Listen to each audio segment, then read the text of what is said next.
Ano de eleições e quem vai votar em outubro sempre precisa ficar atento às notícias falsas. A Tarubá já mostrou que até o Tribunal Regional Eleitoral vai disponibilizar um serviço para averiguar supostas fake news. E hoje, aqui no estúdio, o advogado especialista em direito digital, Fernando Pérez, para dar orientações a respeito tanto para o eleitor quanto para o candidato. Primeiro, doutor, muito obrigado pela sua participação aqui no Jornal Tarubá. Boa tarde para você. Muito boa tarde. Eu que agradeço o privilégio de discutir um assunto que é tão importante. Tão importante. A legislação tem avançado nesse campo. O problema realmente é a fiscalização. De fato, fiscalizar atos, nossas ações na internet é um ato muito difícil, apesar de termos uma legislação muito consolidada que combate fake news, né? Principalmente na época de eleições, ou seja, estamos entrando em um momento em que nós acabamos compartilhando muito dessas informações, mas enfim, a Justiça Eleitoral acaba coibindo, ela está preocupada disso já há algum tempo e tem disposições dentro das suas normas para inibir principalmente o candidato que produz fake news, né, em detrimento ao outro candidato, e ele pode ter várias responsabilizações em relação a isso. Para ficar claro em casa para o nosso telespectador, fake news não é crime.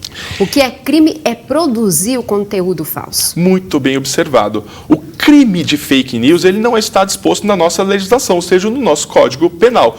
Porém, o conteúdo, ou seja, a forma como são expostas informações inverídicas, se elas agredirem uma pessoa, uma família, um grupo de pessoas, até mesmo uma empresa, uma instituição, quem compartilha esta mensagem sabendo ser uma notícia falsa, sabendo ser uma mensagem ofensiva, pode ser responsabilizado, como, por exemplo, pelo pagamento de uma indenização por danos morais.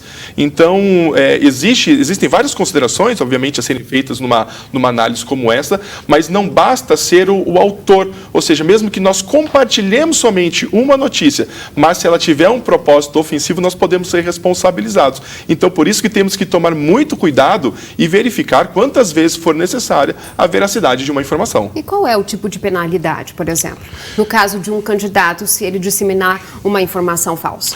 A Justiça Eleitoral, de fato, ela tem se preocupado com essas questões e se for comprovado que determinado candidato utilizou-se de notícias falsas, de fake news, para agredir, por exemplo, um outro candidato e com isso ele obteve uma maior pontuação e foi eleito, por exemplo, ele pode perder, inclusive, o mandato dele se isso for comprovado depois.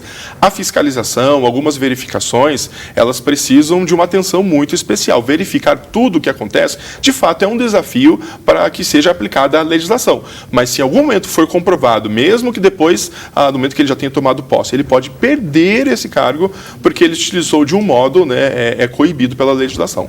E no caso, para quem ajudou a espalhar essa notícia falsa, qual seria a penalidade?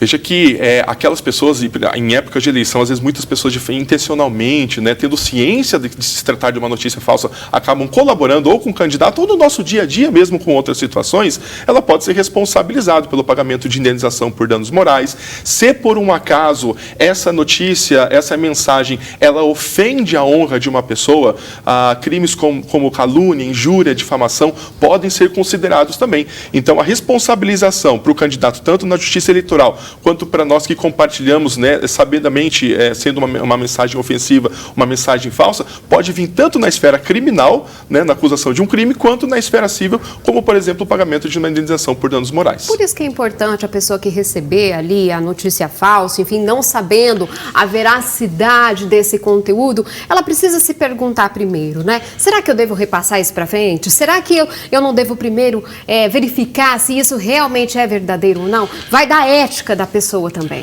De fato, nós estamos muito acostumados a receber uma informação e sermos meros replicadores, né? Isso. A gente nem assimila a informação e já acaba replicando para outras pessoas e causamos, na maioria das vezes, uma desinformação.